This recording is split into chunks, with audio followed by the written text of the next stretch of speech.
কি অবস্থা দেখুন বাংলাদেশের। ছি ছি, বাংলাদেশে আর বাজবে না জাতীয় সঙ্গীত? এ কেমন দেশ বলুন তো। সম্প্রতি পাওয়া খবর অনুযায়ী বাংলাদেশের জাতীয় সঙ্গীত বিধি সংশোধন করা হয়েছে। বিধি সংশোধন করে 15ই আগস্ট আর বাজবে না জাতীয় সঙ্গীত। তাহলে কি ইউনূস সরকার এবার কোরআন পাঠেই ভরসা রাখছে? উঠছে এমন প্রশ্ন। अब एक एक करके हिंदुस्तान की जितनी भी निशानियां हैं, सिंबल हैं, उसको अब खत्म किया जा रहा है बांग्लादेश में। अब देखें, जो कहा जा रहा है, वेस्ट बंगाल मीडिया कह रहा है कि जो 15 अगस्त जबकि शुभ डे मनाया जाता था बांग्लादेश में, क्योंकि बंगबंधु शेख मुजीबुर रहमान की डेथ हुई थी इस दिन, उनको मार दिया गया था। नेशनल एंथम भी बजाया जाता था बांग्लादेश का, लेकिन अब उसको खत्म कर दिया गया है। बहुत जल्द आप देखेंगे, वेस्ट बंगाल मीडिया कह रहा है कि नेशनल एंथम भी चेंज हो जाएगा और फिर नेशनल फ्लैग की बातें भी कर रहे हैं। लेकिन दोस्तों, असल में जो जलन है वो ये है कि इनकी एक एक जितनी भी बाकियात थी, सिंबल थे, इनकी जितनी भी वहां पर निशानियां थी इंडियन की, वो बांग्लादेश में खत्म हो रही हैं। इनको डर है कि रविंद्रनाथ टैगोर का बनाया हुआ नेशनल एंथम, जिसको चूज किया था शेख मुजीबुर रहमान ने, इसको भी खत्म ना कर दिया जाए। अस्सलाम वालेकुम दोस्तों, मैं हूं एहसान खान और आप देख रहे हैं यूट्यूब चैनल एहसान रिएक्शन विद एहसान। मैं उम्मीद करता हूं आप जहां भी होंगे एंजॉय करते होंगे, मजे में होंगे और फिट फाट होंगे। दोस्तों, आपको बताएं कि अब इंडियन मीडिया की तरफ से ये डर, ये खौफ महसूस किया जा रहा है कि भाई बांग्लादेश में जो नेशनल एंथम है वो अब तब्दील हो जाएगा। जो उनका पहला पुराना जो नेशनल एंथम है, जिसको रविंद्रनाथ टैगोर ने लिखा है, अब उसको खत्म कर दिया जाएगा। अब वो नेशनल एंथम होगा जो किसी एक बांग्लादेशी ने लिखा होगा। ये तो इंडियन थे ना, जिनका अब बांग्लादेश में रविंद्रनाथ टैगोर का जो नेशनल एंथम बजाया जाता है। लेकिन असल वजह ये नहीं है दोस्तों कि वो इंडियन है इसलिए इस तरह। तो बांग्लादेश में जो नेशनल फ्लैग है बांग्लादेश का, वो भी एक इंडियन का है। इसका मतलब ये नहीं है। ये इन्होंने गलत इसकी जो पिक्चर दिखाने की कोशिश की है।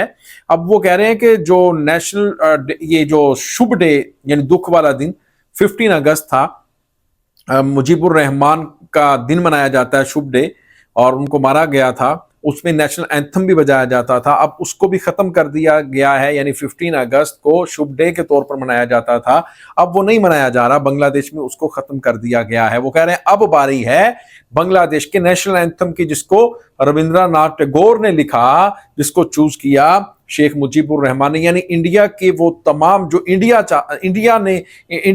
के साथ जो भी चीजें मुंसलिक हैं, लिंक करती हैं, अब उसको खत्म किया जाएगा बांग्लादेश में। ये कहना है इंडियन मीडिया का, वेस्ट बंगाल मीडिया का।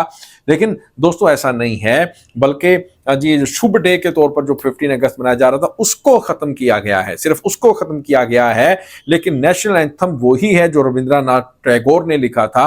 इसके ऊपर जो इंडियन मीडिया है वो प्रोपेगेंडा करता हुआ आपको नजर आ रहा है। इसी के ऊपर एक वीडियो क्लिप भी है दोस्तों, वो भी हम देखेंगे, फिर इसके ऊपर बात करेंगे। जुड़े रहिएगा आखिर तक, इस वीडियो को जरूर देखिएगा। 3, 2, 1 एंड কি অবস্থা দেখুন বাংলাদেশের।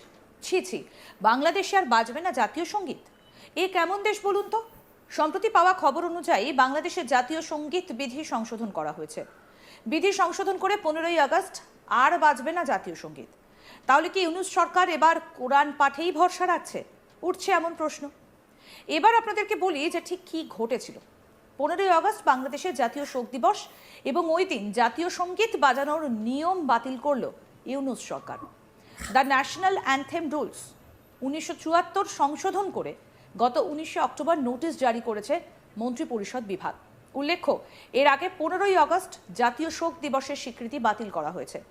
মঙ্গলবার 21শে অক্টোবর মন্ত্রিপরিষদ বিভাগ সূত্র জানিয়েছে, বিধিতে কোন দিন কি উপলক্ষে কতটুকু জাতীয় সঙ্গীত বাজাতে হবে তা নির্ধারণ করে দেওয়া হয়েছে। বিধির শিডিউল 1-এর 3 নম্বর ক্রমে ছিল জাতীয় শোক দিবসে প্রতি বছরের 15ই আগস্ট অনুষ্ঠানের শুরুতে এবং শেষে পূর্ণ জাতীয় সঙ্গীত বাজানো হবে। শোভাযাত্রার ক্ষেত্রে জাতীয় সঙ্গীতের প্রথম 2 পংক্তি শুরুতে বাজানো হবে। বিধি সংশোধন করে শিডিউল 1-এর 3 নম্বর ক্রমের বিপরীতে এবং এর বিপরীত এন্ট্রি বিলুপ্ত করা হয়েছে। 1975 সালের 15ই আগস্ট সেনা অভ্যুত্থানে সপরিবারে শেষ হন বাংলাদেশের স্বাধীনতার নায়ক শেখ মুজিবুর রহমান। সেই দিনটির কথা স্মরণ করে 15ই আগস্ট জাতীয় শোক দিবস পালন করা হতো বাংলাদেশে। ওই দিন অনুষ্ঠানে জাতীয় সঙ্গীতও বাজানো হতো। এর আগে জাতীয় শোক দিবসের স্বীকৃতি বাতিল করা হয়েছিল। এবার জাতীয় সঙ্গীত বিধিও বদলে ফেলা হলো। বাংলাদেশে শেখ হাসিনা সরকারকে উৎখাত করে মোহাম্মদ ইউনূসের শাসন শুরুর পর থেকে একে একে বহু নিয়ম বদলে ফেলা হয়েছে। শেখ মুজিবুর রহমানের বাড়িতে অশান্তি করা হয়, এমনকি আওয়ামী লীগের ভোটে লড়ার অধিকারও কেড়ে নেওয়া হয়।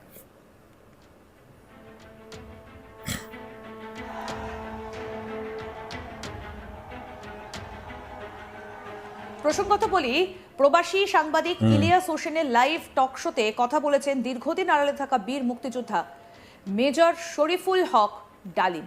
তিনি শেখ মুজিবুর রহমানকে সপরিবারে খুনে জড়িত অভিযোগে অভিযুক্ত। লাইভে 50 বছরের সব প্রশ্নের উত্তর দিয়েছেন মেজর ডালিম। রবিবার 5 জানুয়ারি রাতে লাইভে যুক্ত হন বীর মুক্তিযোদ্ধা মেজর ডালিম। শিরোনামে লাইভে যুক্ত হন সাবেক এই সামরিক কর্মকর্তা। ইলিয়াসের নিজের ইউটিউব চ্যানেলে প্রচারিত টক শোটা মুহূর্তে ভাইরাল হয়। টকশোয় বাংলাদেশের মহান মুক্তিযুদ্ধের ইতিহাস এবং 75-এর 15ই আগস্টের নেপথ্যের ইতিহাস তুলে ধরেন বিদেশে নির্বাসিত আলোচিত এই সাবেক সামরিক কর্মকর্তা। টকশোর শুরুতে মেজর ডালিম বলেছিলেন, দেশবাসীকে, বিশেষ করে নতুন প্রজন্মের ছাত্র জনতাকে যারা আংশিক বিজয় অর্জন করেছেন তাদের লাল শুভেচ্ছা জানাই। বিপ্লব একটা সমাজ, যে কোনো রাষ্ট্রে একটা চলমান প্রক্রিয়া, সেই অর্থে তাদের বিজয় এখনো পুরোপুরি অর্জিত হয়নি, তার জন্য আরও সময় প্রয়োজন। 24-এর গণ অভ্যুত্থানের নেপথ্যে নায়ক ছাত্র জনতাকে পরামর্শ দিয়ে তিনি বলেন, সম্প্রসারণবাদী হিন্দুত্ববাদী ভারত যার কবজায় আমরা প্রায় চলে গিয়েছি, সেই অবস্থান থেকে সেই 71-এর মতো আরেকটা স্বাধীনতা অর্জন করতে হবে। তা না হলে বিপ্লব ব্যর্থতায় পর্যবসিত হবে।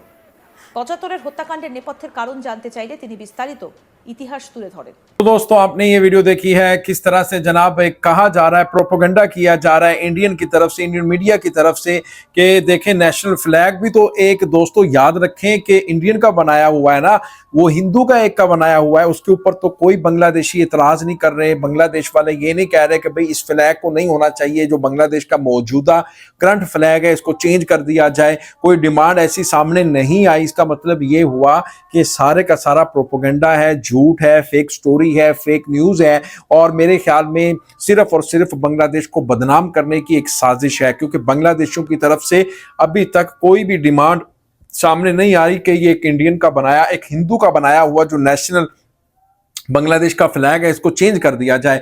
अभी तक दोस्तों कोई डिमांड सामने नहीं आई। तो इस तरह हिंदू मुस्लिम के दरमियान इस तरह की बात करना ताकि दोनों के दरमियान कोई इस तरह का चैप चले, यानी दूर हो, फसाद हो, ऐसा कुछ नहीं है भाई। आप जरा इत्मीनान से रहें, ठंडे रहें, आराम से बैठें, और बांग्लादेशी ऐसी कोई डिमांड नहीं कर रहे। लिहाजा ये आपकी साजिश थी जिसको हमने बेनकाब किया है। दोस्तों, आपका क्या कहना है इस वीडियो के बारे में बताइएगा कमेंट सेक्शन में। अगर वीडियो अच्छी लगी हो तो चैनल को सब्सक्राइब कर लें और बेल आइकन भी प्रेस कर दें। वीडियो को लाइक भी किया करें और कमेंट सेक्शन में आप अपनी फीडबैक से हमें जरूर आगाह भी किया करें। मिलेंगे आपसे नेक्स्ट वीडियो में, तब तक के लिए अल्लाह हाफिज।